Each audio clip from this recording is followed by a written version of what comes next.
Hey everyone, I promised you in the last review I talked about Frozen, and here I am today talking about Frozen. The story goes like this. Anna, our own optimist in this film, she's a sister in Elsa. Elsa has these great powers, like anything she touches, it pretty much freezes. And basically, one time when they're really young, I think Elsa accidentally hurts Anna quite traumatically and quite brutally, although thankfully isn't shown graphically in the film because it is restricted for a certain way. Thankfully for Disney, and basically from that angle is that the parents are, oh my god, they're like, oh my gosh, you have to take her to these creatures who can basically do this mind erase thing for her because it's too traumatic for her and too hard for her to take on for in the future. And basically, they keep them both separated for a long time, like 16, 17 years, because it happened when these girls were like 5 years old, I think. And basically, is that and there's a moment when, in the film, in the beginning, essentially, when Elsa is being proclaimed queen. Thankfully, thank you, Disney, for finally getting a queen from for a main character go from a young girl to a princess to a queen. It did a transmission great. I loved it. It was very good. And during the moment when she's being proclaimed queen, or during it, there's like a certain banquet, I believe, that's going on in her castle.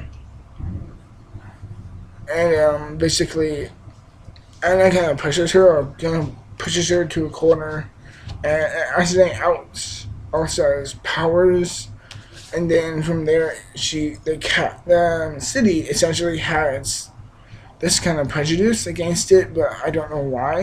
They don't explain that well, but I really don't mind that. Whatever.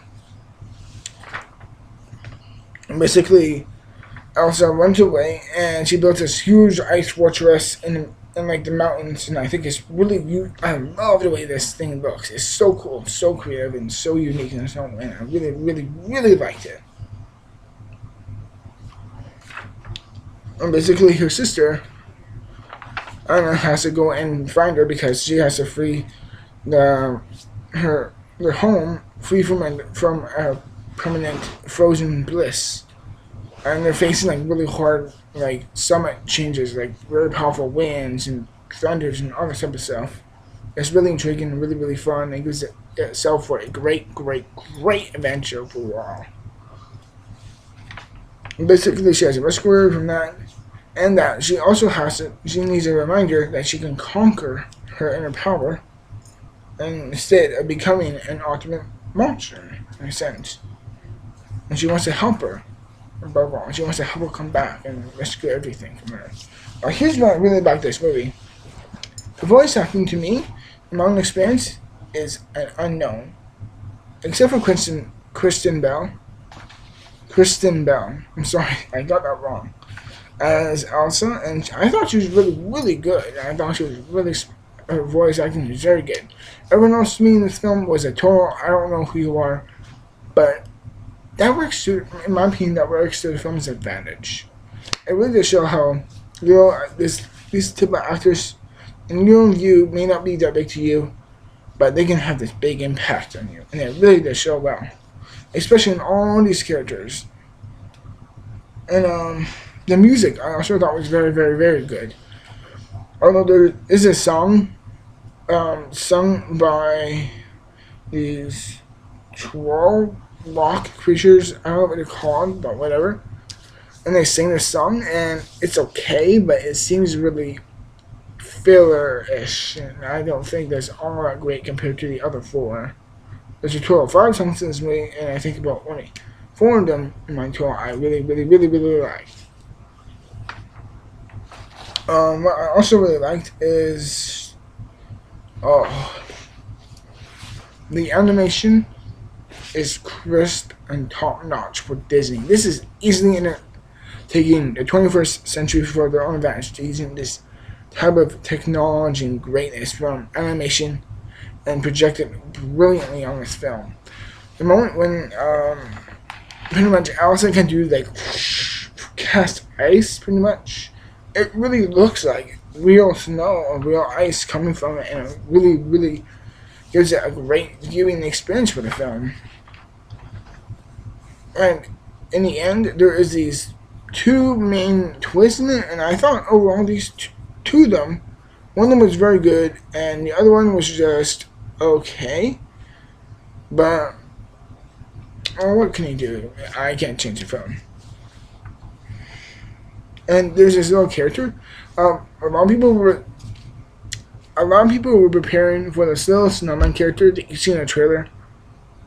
I was preparing, just like with many other reviewers, is that I was preparing to really hate this character. Disney, you dodged a bullet. This character wasn't as cool and funny. He was super likable and super memorable. And he's so cool. Like how I said before, super cool. Even though he may be a bit of a pussy in the sense of it, like he's a bit feminine, but he's still quite funny in his own sense. And he also has a song, even though in the beginning of it seems kind of ish, but aside from that, it's very, very good. And guess what? Disney is not learning from the past. All the logic and stuff they used before, like how a couple meets in a day, it's like, oh, do you believe in love at first sight? Yes, I do. They take that into advantage, and they make fun of it in this film. And I thought, and there's a certain twist that they would have in other Disney films too, and they would also make fun of those too that had from the past. Now, here's the flaws, in my opinion, of this movie. Number one, even though I thought there was so much unique and clever things in it, I thought the ending, in my view, I'm sorry if I'm speaking so fast. Let me try to say it again. Basically, what I thought my biggest flaw was pretty much the ending. I thought was a little too predictable. Like, even though I thought there were some things they did throw in that I did really like and I thought was really unique and smart and creative, I'm like, they still, in the end, I knew this type of ending would happen. And I do remember all the spoilers I should give away, but I'm not going to, thankfully, for the people who have seen it. And the other flaw I have with this one is that they may need to explore the villain a little bit more, but then again, I don't like the villain at all. I thought it was unnecessary. The film, if they had the villain that they have in the end was out for good, it would have really stood apart, in my opinion. I wouldn't say the villain is unnecessary, but here's a tie with another character who's from the beginning, and I think he's also really good too in his own sense. And overall, I really liked Frozen. Do I think it's on the same levels as like Fantasia or Beauty and the Beast or Toy Story trilogy or Lion King? No, but this is still really good, like top 12 of top 7 at least, in my opinion. It's still an extremely good time at the theaters. Don't just take my word for it. Take any other critic's advice you get from it. Praise for this film is truly deserved. It's a very good film. And it's easily one of the best films of this year since Star Trek Into Darkness. Overall, I'm going to give Frozen, in my own opinion, I'm going to give it an 81 out of 100 stars, in my opinion. Don't just take my word for it. Go out and see it. Get off your butts. Do it right now, because it's truly highly deserving in its own right. It's a great, it's not, I wouldn't say it's a return to normal Disney ways, but it's still learning and still adapting new things and what they've learned from the past and still moving on. So overall, Frozen is truly a worthwhile at the theater. Anyone who loves Disney should go and see it, because I know I still love Disney, and it's because of Frozen I still will. I'll see you guys in the next video. Till then, I'm Dark Lord 729, and I'm signing off.